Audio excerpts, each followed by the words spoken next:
Welcome to the Sooners 360 Recruiting Podcast, a podcast for OU recruiting fans by Sooners 360. Each week we catch you up on the latest in OU recruiting news and provide opinions and evaluations on all things OU football recruiting. I'm Chris Mason, lead recruiting analyst for Sooners 360. This podcast is now sponsored by Sooners 360 on Patreon. To support this podcast and to keep it free, please go to patreon.com/Sooners360817 and click subscribe. It's only $2 a month, and there's also a free 30-day trial option. Also, this podcast is now part of the Believe podcast family. Every team, every topic, everywhere. And I'm also appearing on the Horns Down podcast YouTube channel, along with Chris with a K, and also appearing on Thursdays with Chris on the Horns Down podcast and Jason with the Hall of Fame podcast, as we do previews of OU's upcoming games, and we're also doing post-game live streams after each OU game as well. And I'm also on Mondays doing, along with the Horns Down podcast, doing a YouTube live stream, a quick 30-minute to 45-minute live stream talking about recruiting, which will have a Q&A session if you ever want to join. So the best way to get all of this content is to please like and subscribe to my YouTube channel, which is very simple to find. Just go to YouTube, put in the search box, Sooners 360. So on to the recruiting news. This is episode 138, Michigan Visitor Aftermath. So the big news coming out of the weekend is that OU picked up a commitment from Damare DeJean from Palisades, California. He's listed at 5'11", 170. He is a athlete / wide receiver, but when you watch his highlights, you have to figure wide receiver is where OU really wants him. He had a pretty good sophomore year. His sophomore film is very good. I mean, you can just watch it, and he explodes speed-wise just off the video. He had 3 special teams touchdowns, and they're all in his highlight package at the beginning. When you watch that, you can just see his speed. He is just accelerating away from folks, accelerating away from individuals, players that have angles on him, and just running past them. Like, guys have an angle, they should catch him, and he just blurs right by them. He had about, I think, like 450 yards as a sophomore. His junior year is off to a big start. Right before he went to Norman, he had a 200-yard, 4-touchdown game. This is a name I was not expecting. You notice if you've been listening to my podcast, I didn't bring this guy up last week.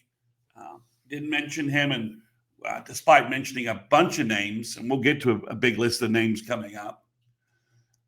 He's said in several interviews with one interview with, I believe, Adam Gorney of the combined On3 Rivals properties, that he was interested in UCLA, but that the OU weekend coming out for the game, he just sort of fell in love with OU. He just, this is his first time visiting. So we'll see if this sticks, if this is maybe just a post-visit high. But obviously, if he was interested in UCLA, they're off to a terrible start this season. Even with Nico, the quarterback from Tennessee, they just lost to UNLV. They got blown out by Utah in game 1. So that obviously is not helping UCLA's sales pitch. In fact, I think they may be looking at a coaching staff change. I think that's entirely possible. But obviously, DeMar is a 2027 kid, so there's lots of time. But right now, he's verbal to OU, so we're going to enjoy it.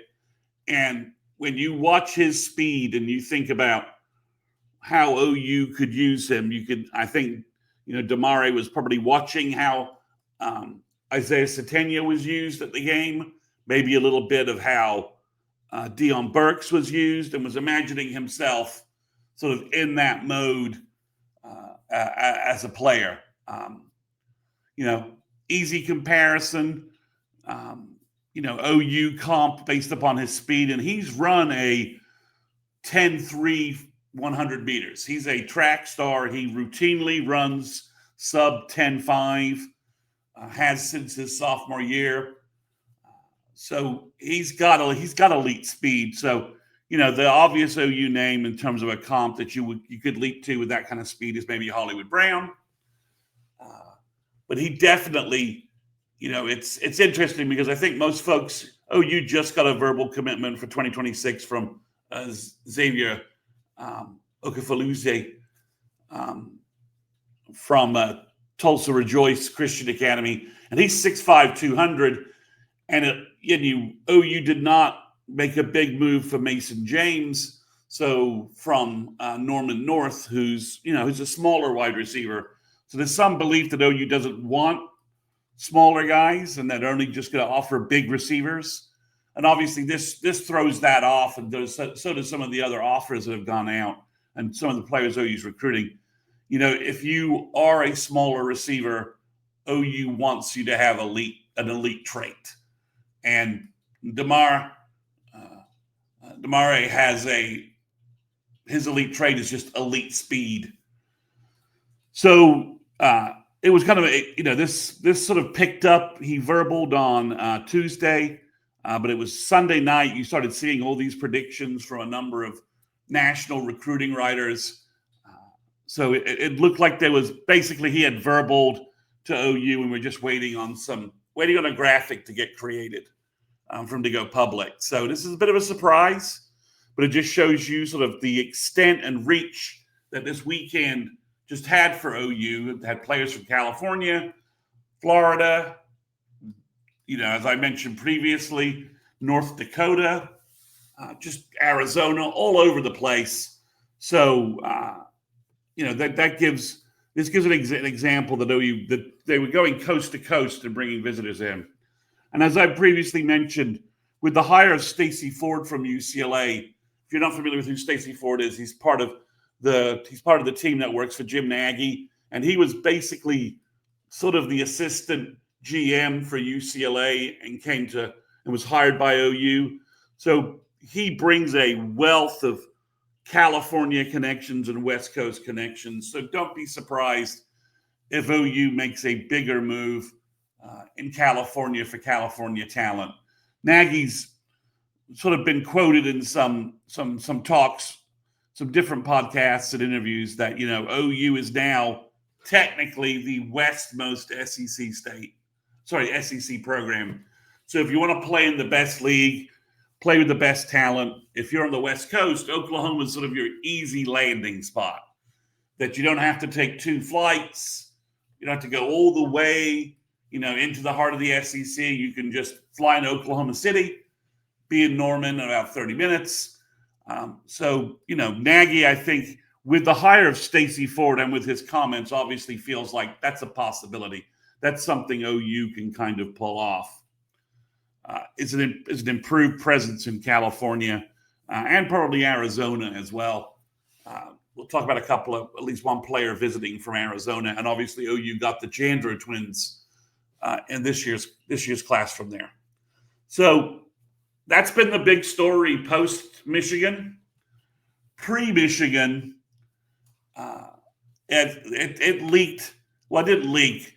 Peyton Houston came out and said that he was committing on September 15th.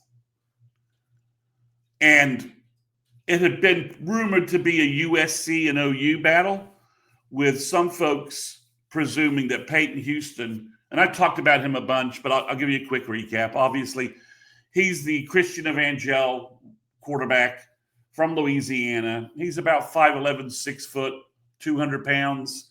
He's been to OU summer camp 2 years in a row and received an OU offer last year in 2024 when he threw. Jeff Lebby offered him right around that time frame. So he's had an OU offer forever, and he's the only OU 2027 quarterback offer that's currently out there. Seth Luttrell also offered Trey Taylor, who from Illinois, who chose Nebraska. So for about, and he did that, I think, sometime early this year. It was clear that he wasn't looking at OU when he got down to a top 5. When OU switched coordinators, they kind of lost momentum there. But Arbuckle's done a good job since he's come on board, really establishing momentum with Peyton Houston.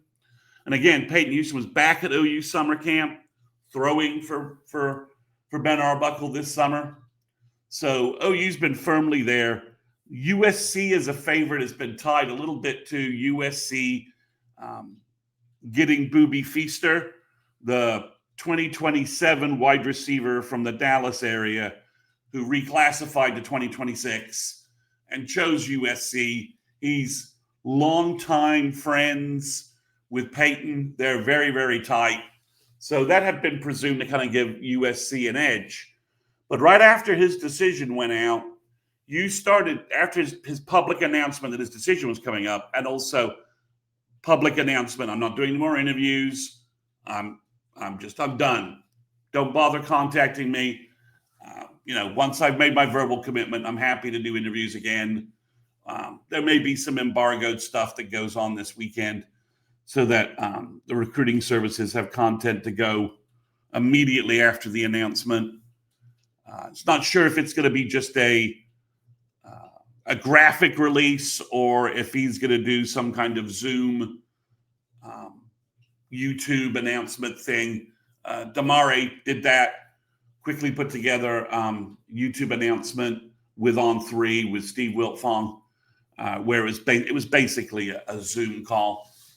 So maybe we'll see the same thing from Peyton Houston. Not sure. Follow me on Twitter if you want to find anything. If you want to have that information, just follow me on Twitter, and I'm sure I'll post a link once something gets published.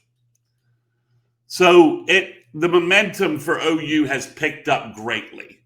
We've had Steve Wiltfong, Adam Gorney, Chad Simmons. Like I said, the On3 Rivals merger has given them, most of the big names in there, other than the 247 guys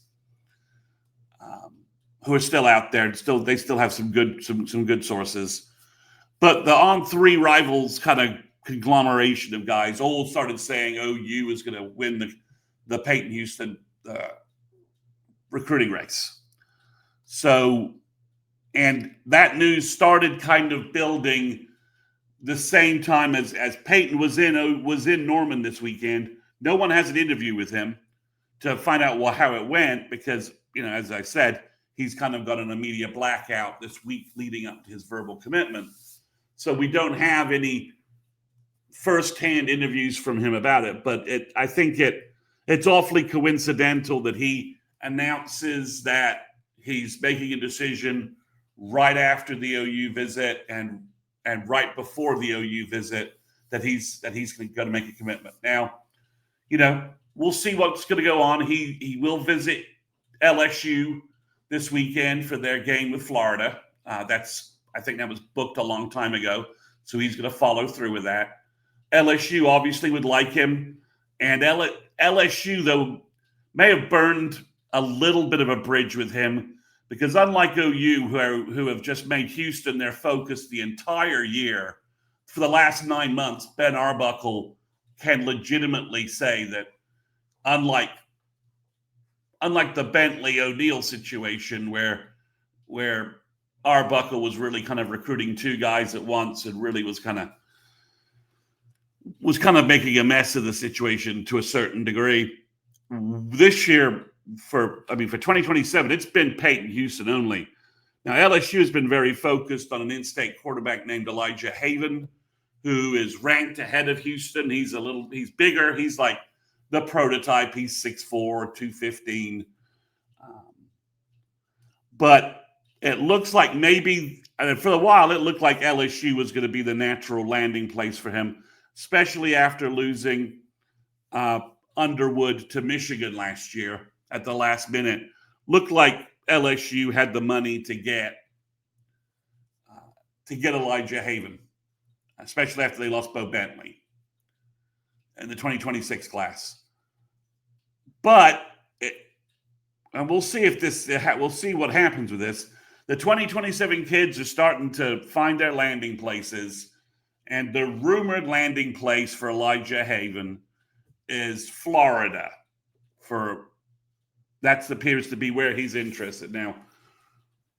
We'll see how UFC season goes, but long story to making a long story out of a short story.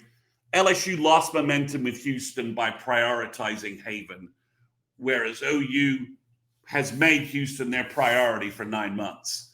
So I think LSU's trying to play catch up, trying to make a move there. Obviously, it's in state, and you can never discount LSU for a kid from Louisiana. But signs right now indicate that if, barring anything weird, which again has happened all summer for OU, that OU looks like they're going to land. Looks like they lead and could land Peyton Houston on Monday. Hopefully that announcement will occur before the Monday live stream I'm doing now. And so hopefully we'll be able to do a live stream and have that reaction on Monday for you all. So back to 2026 for out Michigan. There was only one guy who visited that was not already part of the class. I know you had the majority of the recruiting class there. I think the only player who was verbal who was not there was James Carrington. Based upon the photo I saw, I'm pretty sure that's right. Matthew Nelson was there even after his Alabama offer, and obviously he shut things down. And the Jandro twins were there. Jake Krull was there, kind of ringleading things. Bo Bentley made it, even though his game got canceled due to a rainstorm. Brian Harris was there. T-Ron Richardson was there. Noah Best, Deacon Schmidt. Basically, everybody I'm talking about was there. Derek Johnson was there. His brother, 2027 cornerback Darius Johnson, was also visiting. So the 2026 class was basically all there, bonding, had a chance for them really to kind of get together, do some bonding as a class. The only 2026 guy confirmed that was on campus is Daniel McMorris. And Daniel, I have to apologize. I apologize to Daniel's family. Last time on my pod, I called him David McMorris for some reason. I don't know why. I made the same mistake several times, picked it up on the reviewing the recording. I needed to get the recording out. Couldn't redo it. So sorry about that. It's Daniel McMorris. My apologies, guys. I apologize to his family. It's a mistake. It was in my notes as Daniel. I don't know why I said David. So these the offensive lineman from Norman North, 6'5", 265. We talked about him last week. Very athletic. Kind of a project a little bit with a super high ceiling, which fits a lot of the guys that Nagy has sort of preferred in this recruiting class since he took over. I thought OU would offer him over the weekend in the same way they offered Xavier, the wide receiver for Illinois State. No offers occurred yet. Not quite sure why. Maybe OU's got some feelers out to some other 2026 offensive linemen, wants to bring in a couple more guys in to take a look. So it's definitely a story to track. OU can definitely bring him back for the Auburn game, offer him then, and decide what they want to do. So it had been reported prior to the weekend by Josh on Scoop that KJ Ford was going to visit. He didn't end up visiting, and I don't think that situation has any legs to it. Even with Florida's potential implosion after the USF game, and obviously they got to play LSU. If you looked at Florida's schedule, it's harder than OU's schedule just based upon the non-conference slate of Miami, FSU, and USF, who they've lost to. So I would say from that perspective, I don't think the KJ Ford thing has any legs to it. It's recruiting. Things can change upon a moment's notice. But with 3 defensive ends in the fold, I think OU has other priorities for this class, and I don't think a 4th defensive end makes sense. So we'll see. So in terms of actual flip candidates out there, OU's on the road at Temple this weekend. So obviously no kids are coming in. Can't host anybody at somebody else's place, especially in Philadelphia.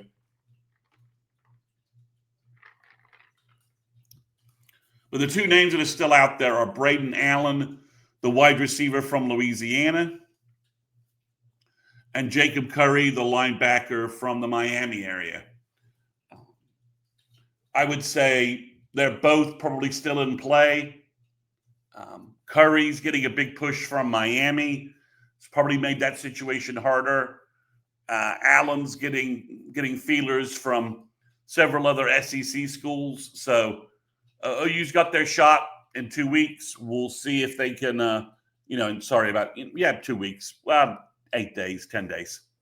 So we'll see if OU can land the kids. So before I get to the Michigan visitor recap, that's all of the news for 2026, the verbal commitments, and the upcoming decisions. So it's Damare DeJean committed and Peyton Houston committing on September 15th. It's trending well for OU right now, but we'll see how things shake out.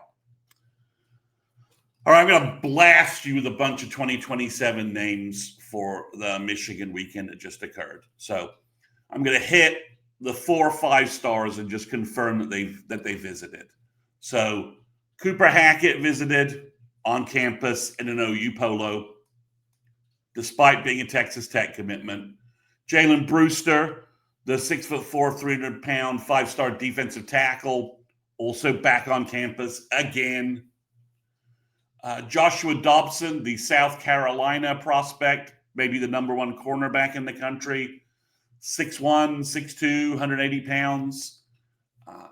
He had a fantastic visit according to his social media activity, and OU's pushing, and I think they have a good chance of getting another visit from him at some point. They seem to be firmly in that race. How long they can stay in it is debatable, but they're firmly in it as of right now. And then 5-star linebacker from Dallas, Cooper Witten, Jason Witten's son, back on campus, has a real connection with the OU staff, is a perfect fit for OU at linebacker. He's 6'3", 215, 220, flies around like a safety, probably a will linebacker, but he could easily, probably on his frame, carry 6'2", big 6'2", 235, 240, and be a Mike linebacker. And very much in the mold of a Stutzman in terms of his athleticism and just ability to stop the run, play the pass. So there were 2 other 5-stars that were kind of rumored to be coming in. One was Kennedy Brown, the offensive tackle from, I think, the Houston area. No indications he came in. And then there was a defensive end from IMG, a teammate of Jake Krull.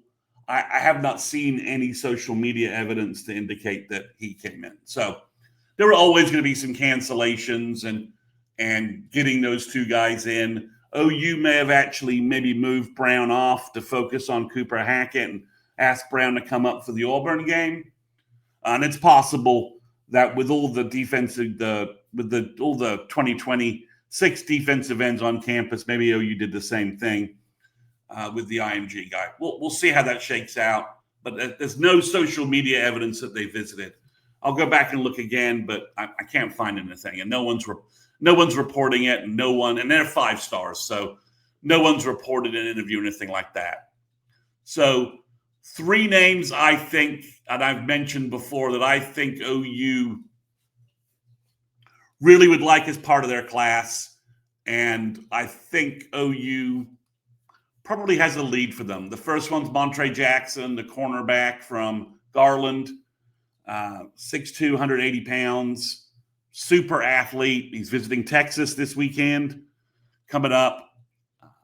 Has been in Norman a number of times, camped at OU both summers recently. Just a fantastic athlete with just elite physical frame, kind of skills. Then Eli Johnson, the big safety from San Antonio, 6'3", 200 pounds. OU fighting Ohio State and probably Texas as the top three right now. That could obviously change, but he's been back on campus and made a lot of connections. And Brandon Hall's doing a good job with him. And then Zane Rowe was back on campus. He hasn't been super active on social media about it, but his connections with Miguel Chavis are deep. And as we saw with Jake Krull, once a guy kind of clicks with Chavis, is very strong in that recruiting battle. He already verbal to OU once. I think it will be maybe a little while before he verbals anywhere again because he wants to go through the process. But I have a hard time imagining OU's not in the top one or two there. Then I mentioned California and Arizona. OU has a sort of Phoenix area prospect, Zarek Sidney, who they just offered about 2 weeks ago. He was on campus. He's a 6 foot, 170-pound wide receiver, playmaking guy. Would be a good fit for the scheme. Then the two Elijahs, the defensive tackles, were both on campus. That's Elijah with an H, Patman from Georgia, 6'4", 300, and Elijah, no H, Harmon from California, another California prospect. He's 6'3", 300. They both had really good visits. They were both active on social media about it. OU looks like they're going to be a presence in both of those recruiting. And a couple of interviews, one primarily with On3, Mikhail McCrary, a cornerback safety from San Antonio, had a good visit to Norman and was talking up OU as a potential favorite. Then Talon Mayo, a cornerback from Louisville, was back on campus. He's 6'3", 185 pounds. All these guys are 4-stars that I'm mentioning for the most part, top 200 types. He was back on campus. Obviously, OU has connections in Louisville. Mayo knows Michael Fasusi. Mike started, is flashing a freshman All-American kind of game as long as he can stay healthy. Hurt his ankle. I'm not sure if he's going to play this weekend. But he's from Louisville. He's a long, big cornerback. Fits what OU wants in that room lately. Then Jalen Scott, a safety from Alabama, verbal to Auburn, was on campus and was talking up in multiple interviews how much he likes the Sooners. Then Gus Corsair, an offensive center prospect from Kansas, 6'3", 6'4", 290. Top 200, 4-star, might possibly be the number one center prospect in the country. He got his scholarship, he got his offer. I think he got his offer this summer.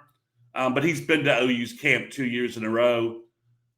His progress from year one to year two was huge in terms of his conditioning and just how he looked adding weight, but adding good weight and getting in great shape. So he's definitely a player to watch. A 3-star to watch is Jackson Roper from Colorado. He's 6'5", 300. Could be a guard, could be a tackle. Then we got a couple of running backs to watch. Andrew Beard, top 200 player from Georgia, 5'10", 190. And then Michael Stephen, a running back from Mississippi. He was at OU summer camp. He's 5'10", 5'11", 180, 185. Really good film.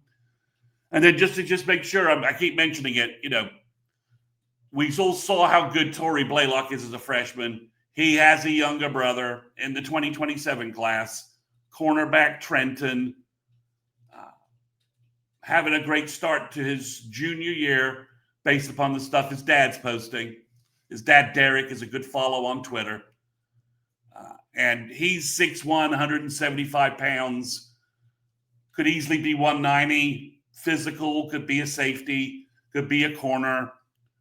And with the way Torrey's going, I don't see any way that OU doesn't make a huge push and a huge effort for OU to get him. He earned an offer at the Texas A&M camp over the summer where he ran the fastest time at the camp. He ran a 4.45.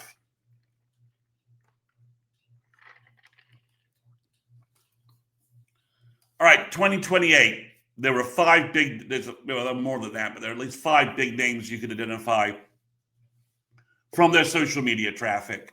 The first one is Kellen Hall, the defensive tackle, the 5-star from Kentucky. He was back on campus, posting actively on social media, looked like he was having a good time, hanging out with Elijah Patman. So you had elite defensive tackles from 27 and 28 hanging out. Jaden Jackson's game and David Stone's game at defensive tackle, not lost on Callan at all. And like I said, he's making a connection with Todd Bates. Todd Bates coached him up this summer at camp. OU looks like they're going to be a presence in this recruiting. And Hall's 6'4", 265, 270 right now. And he's lean looking. He could easily carry 300 and be that kind of every down elite defensive tackle in the David Stone, Gerald McCoy kind of mold. Then Gage Weddle was on campus. He's from California, kind of the San Diego area.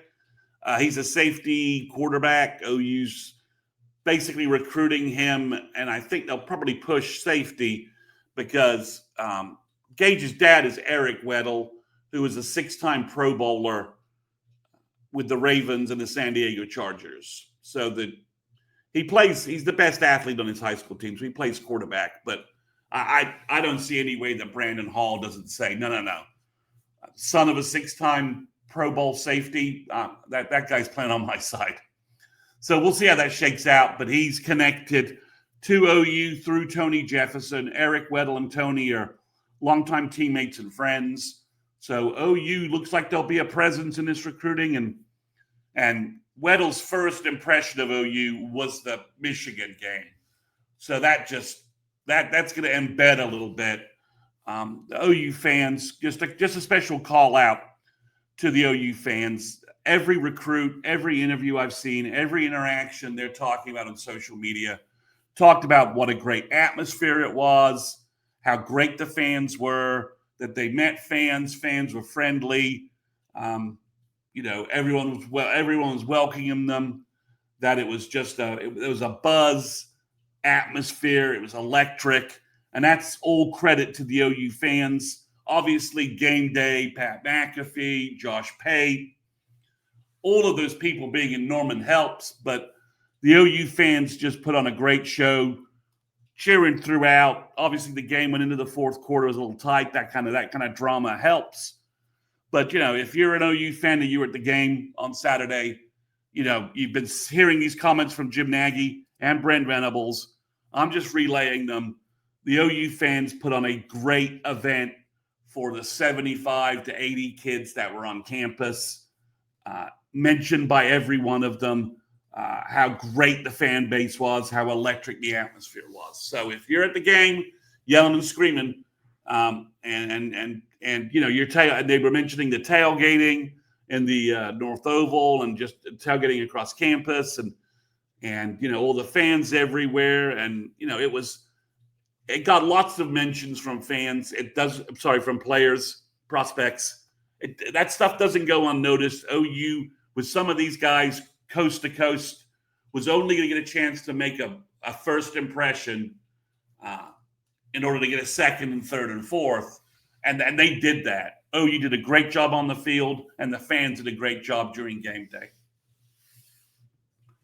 So the next 2028 player to mention is Mekhi Roberts. He's a Houston area prospect, former teammate of Cortland Guillory. He's a running back. He's been a Norman.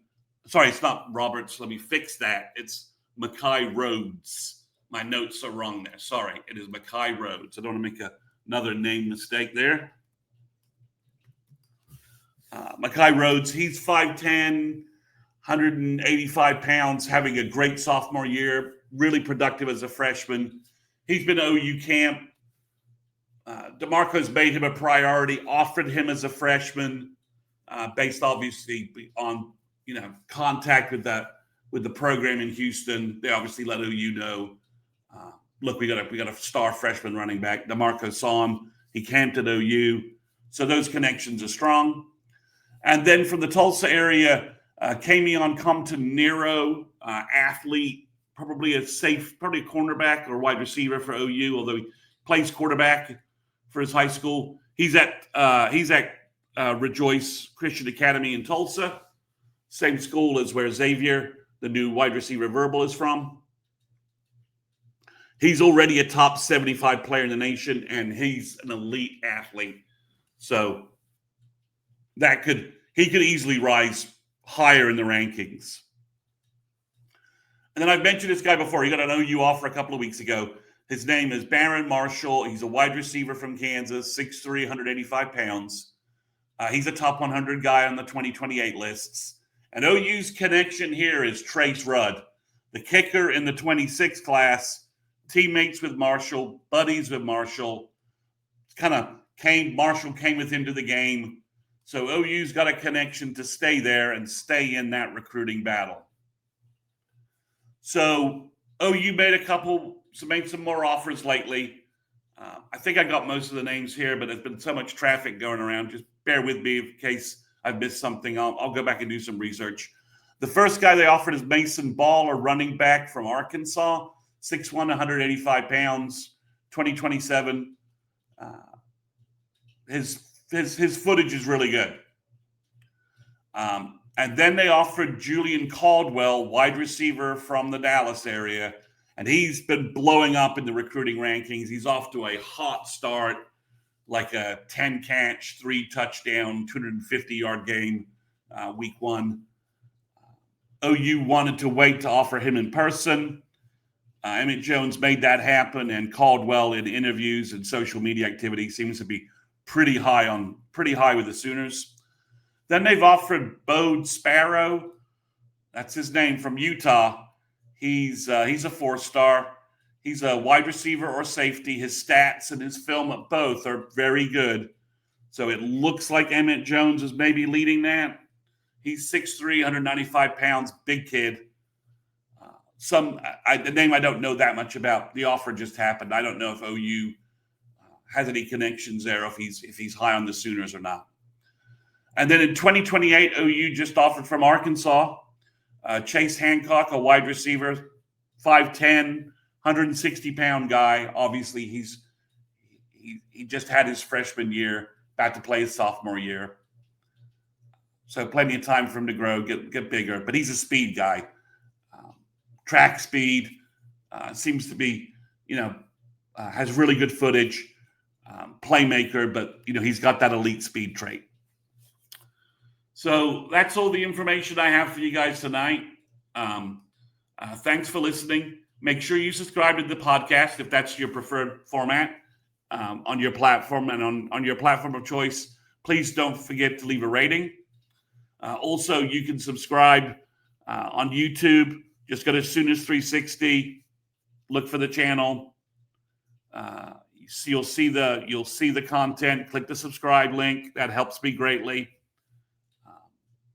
Give me a thumbs up too. That helps as well.